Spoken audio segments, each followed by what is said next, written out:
Assalamualaikum, saya daripada kumpulan 1 dan kami akan membincangkan mengenai etika dalam pergaulan. Saya akan memperkenalkan ahli-ahli kumpulan bagi kumpulan 1, iaitu Farah Natasha, Ashley Joyce Poon, Chu Ziying dan saya Fatin Nadira. Berikut merupakan bukti perbincangan kami bagi menyelesaikan tugasan falsafah ini. Bagi pengenalan, etika merupakan prinsip moral atau nilai-nilai akhlak yang menjadi satu pegangan seseorang individu atau sesuatu kumpulan. Permasalahan seperti penderaan ibu bapa dan orang tua, tidak hormat kepada pengajar dan penyalahgunaan dadah boleh berlaku jika kita tidak menjaga etika dalam pergaulan. Etika dalam pergaulan boleh dibahagikan kepada keluarga, rakan-rakan, terhadap orang tua dan juga etika sebagai mahasiswa.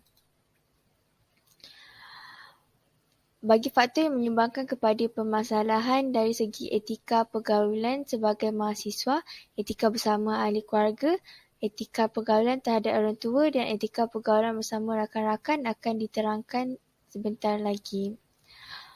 Bagi faktor yang menyumbangkan kepada permasalahan dari segi etika sebagai mahasiswa, iaitu yang pertama adalah sikap mahasiswa yang kurang sedar akan kepentingan menuntut ilmu.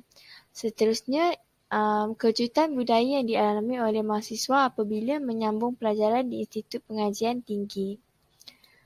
Seterusnya, bagi faktor yang menyumbangkan kepada permasalahan dari segi etika pergaulan terhadap ahli keluarga adalah kekurangan perhatian daripada ahli keluarga yang menyebabkan mereka semua tidak akrab. Seterusnya adalah gadget moden seperti telefon pintar, komputer riba dan tablet yang menyebabkan mereka lebih meluangkan masa terhadap gadget tersebut.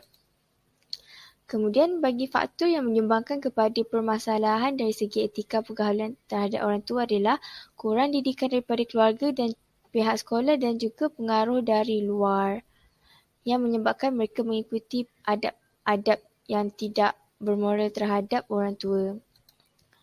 Seterusnya, bagi faktor menyumbangkan kepada permasalahan dari segi etika pergaulan bersama rakan. Yang pertama, mengalami suatu fasa dalam kehidupan yang lebih dikenali sebagai akil balik, pergaulan bersama rakan yang tiada batas dan juga pemilihan kawan yang salah boleh menyebabkan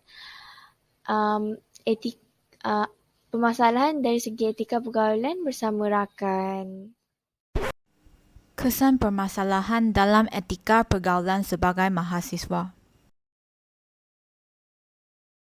Kesan yang pertama ialah sikap mahasiswa yang kurang serius terhadap tugasan yang diberikan oleh pensyarah. Kesan yang seterusnya ialah tenaga kerja dalam negara akan terjejas kerana sikap mahasiswa yang kurang elok akan menjadi kebiasaan sehingga terbawa-bawa ke alam pekerjaan. Kesan yang ketiga ialah aktiviti-aktiviti yang membawa kemudaratan akan memberikan tekanan emosi kepada diri mahasiswa kerana aktiviti sebegini hanya akan membawa keseronokan bersifat sementara. Kesan yang akhir ialah mahasiswa yang tidak mempunyai pegangan yang kuat atau didikan agama yang kukuh akan mudah goyah apabila menghadapi dugaan. Kesan permasalahan dalam etika pergaulan sesama ahli keluarga. Kesan yang pertama ialah hubungan antara keluarga akan kian merosot. Kesan yang seterusnya ialah sikap kurang sopan terhadap ahli keluarga akan dicontohkan oleh golongan muda kerana mereka berada di tahap yang mudah dipengaruhi oleh orang lain.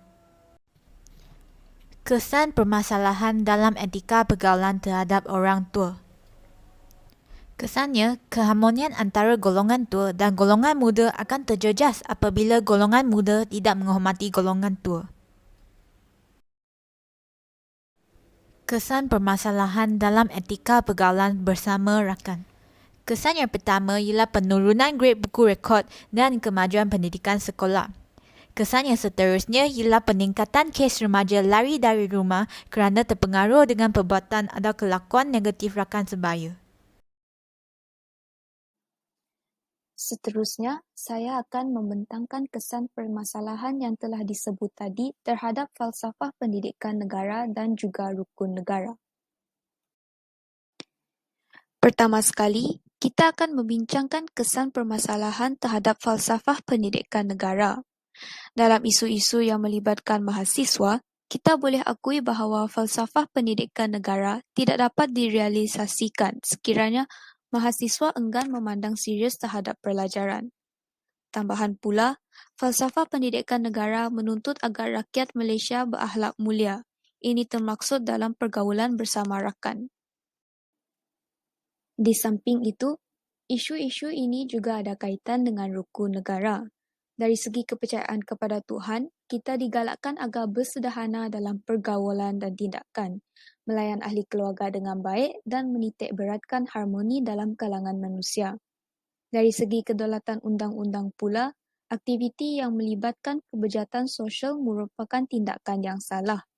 Akhir sekali, rukun negara kelima menuntut agar kita mengamalkan kesopanan dan kesusilaan apabila bergaul dengan semua lapisan masyarakat. Langkah penyelesaian masalah etika pergaulan. Nombor 1. Didikan awal sejak kecil.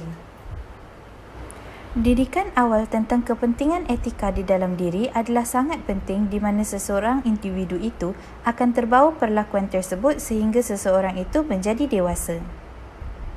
Nombor 2. Penghuluran, bantuan dan kaunseling.